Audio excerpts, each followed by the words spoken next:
রোহিঙ্গা সমস্যা নিরাপত্তা ঝুঁকিতে বাংলাদেশ বললেন প্রধান উপদেষ্টা। প্রত্যাবাসনে সহযোগিতা কামনা। ডক্টর ইউনূসের বিরুদ্ধে মানি লন্ডারিং মামলা আপিল বিভাগে বাতিল, ন্যায় বিচার প্রতিষ্ঠা হয়েছে বললেন আইনজীবী। দ্রুত নির্বাচনে কোনো উদ্যোগ দেখা যাচ্ছে না মন্তব্য মির্জা আব্বাসের। আওয়ামী লীগের ভাগ্য সরকারের হাতে। এবং কুয়েটের ৩৭ শিক্ষার্থীর বহিষ্কারাদেশ প্রত্যাহার ও হল খুলে দেওয়ার সিদ্ধান্ত। উপাচার্যের পদত্যাগ দাবিতে অনড় আন্দোলনকারীরা।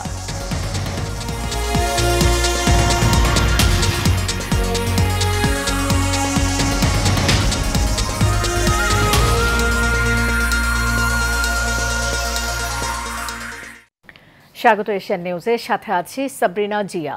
এতক্ষণ শুনছিলেন বিআরবি কেবল ইন্ডাস্ট্রিজ লিমিটেড সংবাদ শিরোনাম। এবার চলে যাব পুরো খবরে।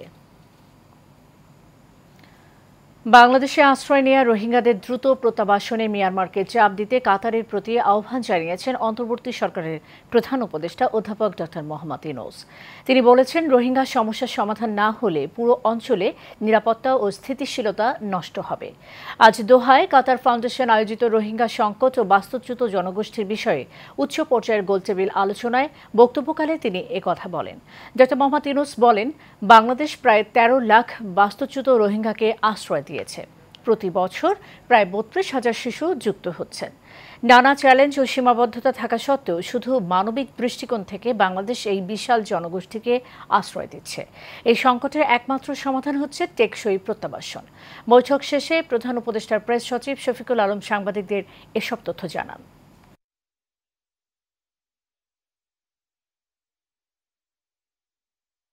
জাপানি একজন এক্সপার্ট ছিলেন, উনি কথা বলেছেন এবং অন্যান্য অফিসিয়ালরা বলেছেন।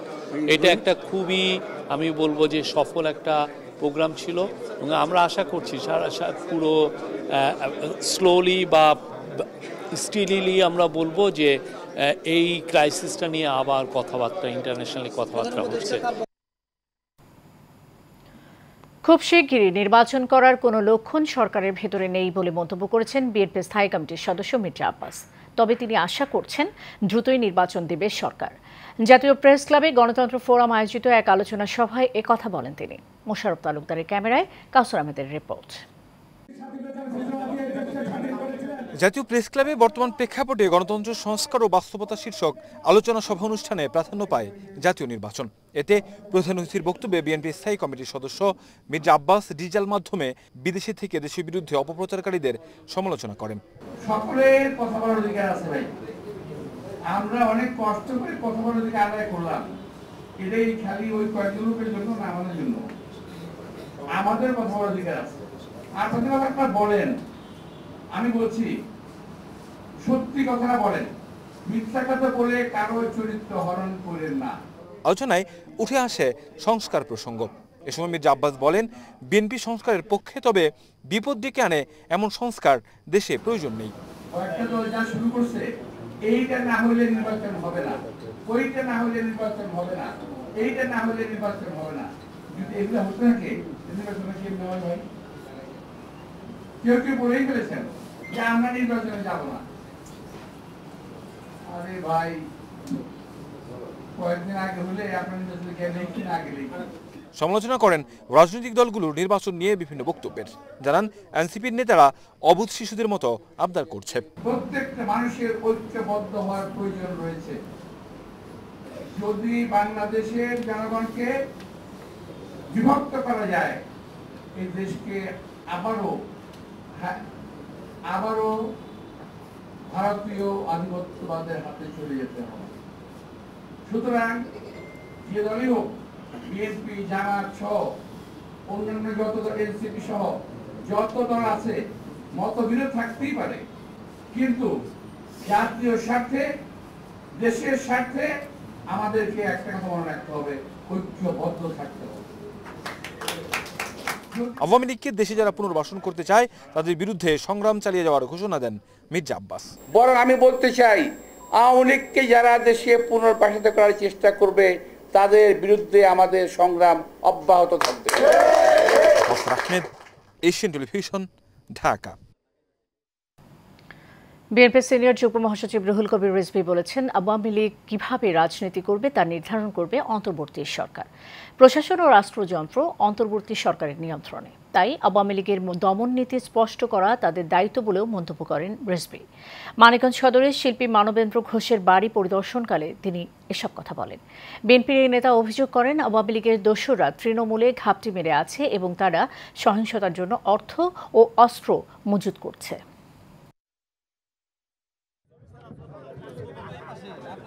আওয়ামী দোসরদের লোকরা যে ঘাপটি মেরে আছে বিভিন্ন তৃণমূলে, বিভিন্ন জায়গায়, বাঁশঝাড়ে থেকে শুরু করে সমাজের মধ্যে নানা জায়গায়, ওদের কাছে তো প্রচুর টাকা আছে।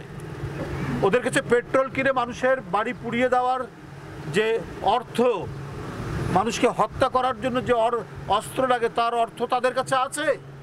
তো সেইটা দমন করতে আপনাদের কি আইন প্রণয়ন করতে হবে, সেটা আপনারা জনগণের কাছে খোলাসা করুন। স্বল্পোন্নত দেশ এলডিসি থেকে উত্তীর্ণ হওয়ার চ্যালেঞ্জ মোকাবেলায় ট্রেড ফ্যাসিলিটেশন রোডম্যাপ বাস্তবায়ন জরুরি। এই চ্যালেঞ্জে মোকাবেলায় দক্ষতা ও প্রতিযোগী মনোভাব তৈরি করতে হবে বলে মন্তব্য করেছেন বিএনপি স্থায়ী কমিটির সদস্য আমির খসরু মাহমুদ চৌধুরী। দুপুরে রাজধানীর একটি হোটেলে প্রস্তুতি এবং বাস্তবতার মধ্যে বাংলাদেশে এলডিসি গ্র্যাজুয়েশনের উদ্যোগে গোল টেবিল বৈঠকে তিনি এসব কথা বলেন। তিনি আরও বলেন, দক্ষতার মাধ্যমে প্রতিযোগী বাড়াতে হবে, এছাড়া আর কোনো বিকল্প নেই। এলডিসি গ্র্যাজুয়েশনের কারণে সামনে পণ্য রপ্তানির ক্ষেত্রে বিভিন্ন নিয়ম মেনে চলার বাধ্যবাধকতা আসবে। এই জন্য নির্বাচিত সরকারের প্রয়োজন বলে মনে করেন আমির Khasru Mahmud Chowdhury.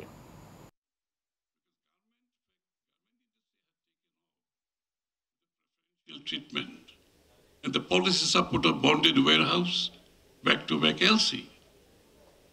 No other industries was given it. So, coming back to those industries' potential and future export potential, where are they going to stand with the graduation? প্রধান উপদেষ্টা ডক্টর মোহাম্মদ ইউনূসের বিরুদ্ধে দুর্নীতি দমন কমিশনে দায়ের করা মানি লন্ডারিং প্রতিরোধ আইনে মামলায় অভিযোগ গঠনের আদেশ বাতিল করেছেন সুপ্রিম কোর্টের আপিল বিভাগ। বুধবার প্রধান বিচারপতি ডক্টর সৈয়দ রেফাত আহমেদের নেতৃত্বাধীন আপিল বিভাগ এই আদেশ দেন। আমির হোসেনের ক্যামেরায় ওয়ালেদ সিদ্দিকের রিপোর্ট। পতিত আওয়ামী সরকারের আমলে ডক্টর ইউনূস সহ গ্রামীণ টেলিকমের শীর্ষ ৮ কর্মকর্তার বিরুদ্ধে মামলাটি হয়। মামলার অভিযোগ গঠনের আদেশ নিয়ে প্রশ্ন তুলে এর কার্যধারা বাতিল চেয়ে হাইকোর্টের ডক্টর ইউনূস ও গ্রামীণ টেলিকমের তৎকালীন শীর্ষ ৬ কর্মকর্তা আবেদন করেন। ২৪ জুলাই হাইকোর্ট আবেদনটি খারিজ করে দেন। এ রায়ের বিরুদ্ধে আপিল করেন ডক্টর মোহাম্মদ ইউনূস। তখন ছাত্রী ছিলেন, আমি শিক্ষক ছিলাম।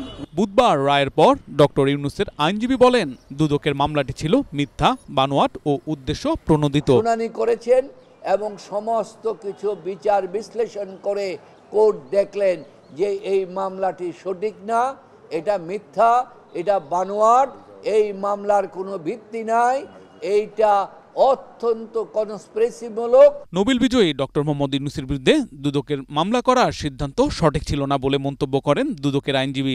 এই কেসটা ক্রিমিনাল কোর্টে চলবে না, ক্রিমিনাল কেস হবে না, কারণ দেনা পাওনা যেখানে কম বেশি হবে অবশ্যই সেটা সিভিল কোর্টে সেটেল হবে।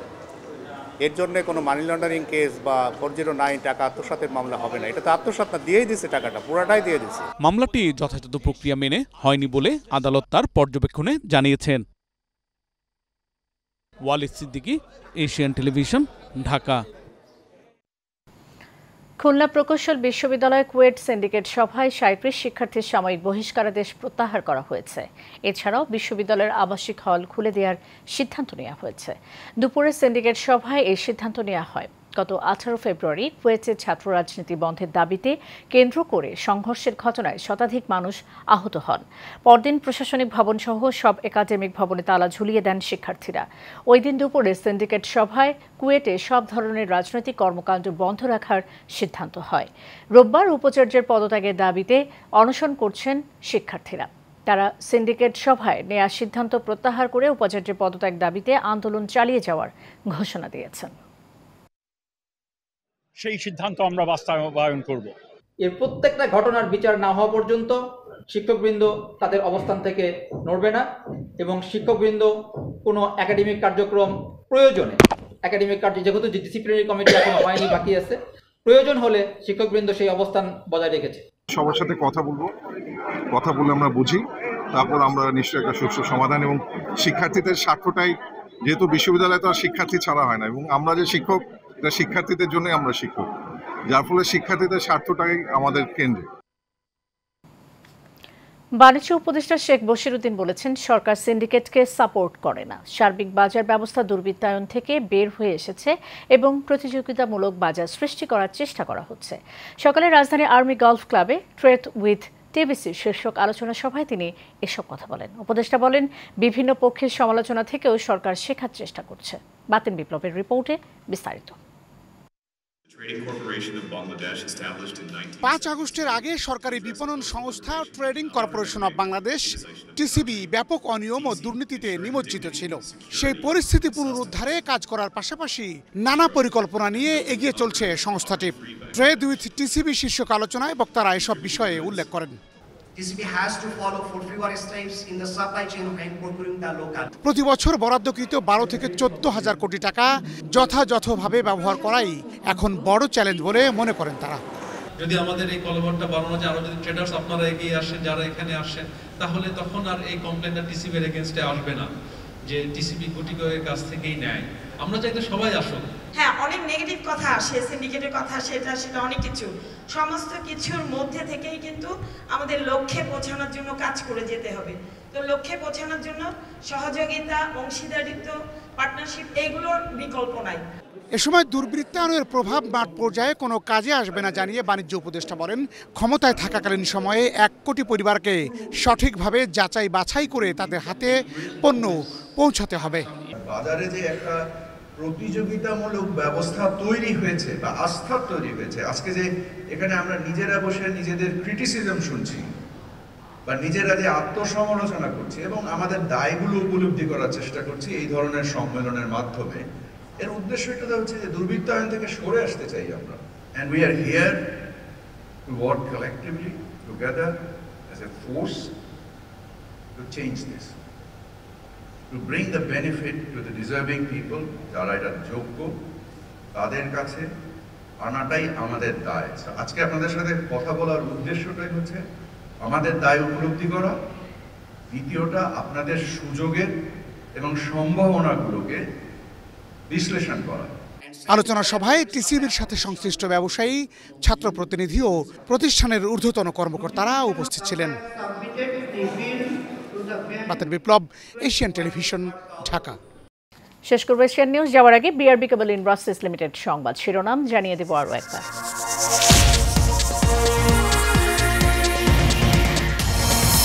রোহিঙ্গা সমস্যায় নিরাপত্তা ঝুঁকিতে বাংলাদেশ, বললেন প্রধান উপদেষ্টা। প্রত্যাবাসনে সহযোগিতা কামনা।